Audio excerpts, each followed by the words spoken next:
Greetings, I'm Kathy Green with Christian News and Interviews. I'm going to talk to you today about the good news.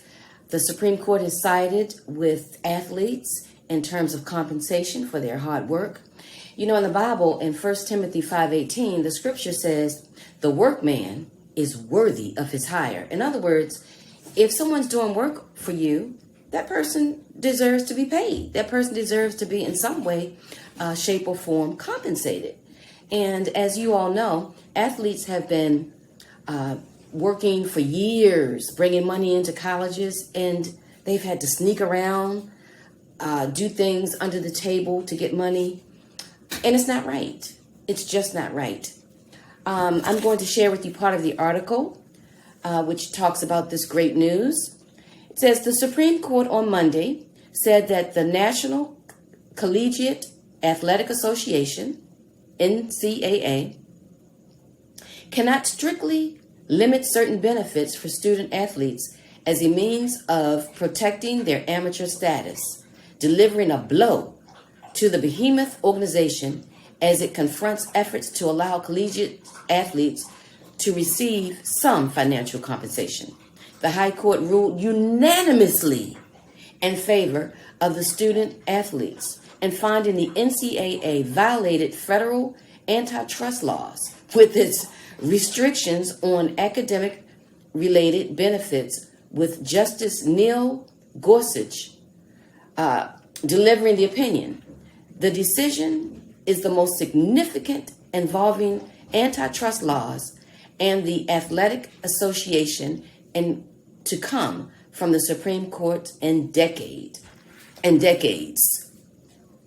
To the extent the NCAA means to propose a sort of judicially ordained immunity from the terms of the Sherman Act for its restraints of trade, that we should overlook the restrictions because they happen to fall at the intersection of higher education, sports, and money, we cannot, Gorsuch wrote.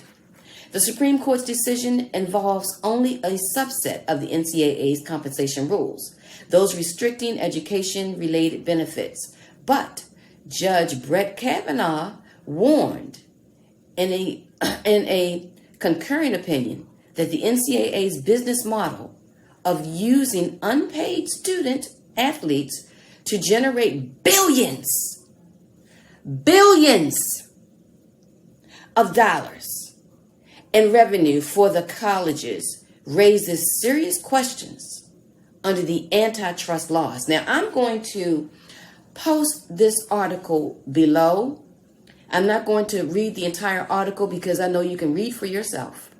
But I will say this. Our athletes, particularly when it comes to basketball and football, our black athletes, our athletes of color in particular.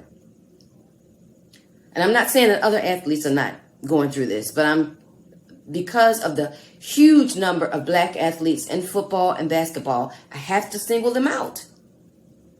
They've been used as modern day slaves, working, practicing, some of them having heart attacks out there, working in all types of weather, 100-degree weather, 10 degrees minus zero, working in, dealing with snow and sleet and ice. And it has been a nightmare seeing those young men out there working, and then some of them having to make undercover deals in order to survive, bringing in all that money to colleges and receiving nothing in return beyond a doggone scholarship. Come on. So although the Supreme Court decision has not said that colleges can offer these young men an actual salary, what it does open the door for them to do is to allow them to be creative and allow them to open up and have other forms of compensation beyond just paying for their tuition and fees. My hope is that these young men will be able to receive what I would call a stipend, some type of monetary benefit, the attorneys can work it out. The civil rights activists can work it out. The experts can work it out.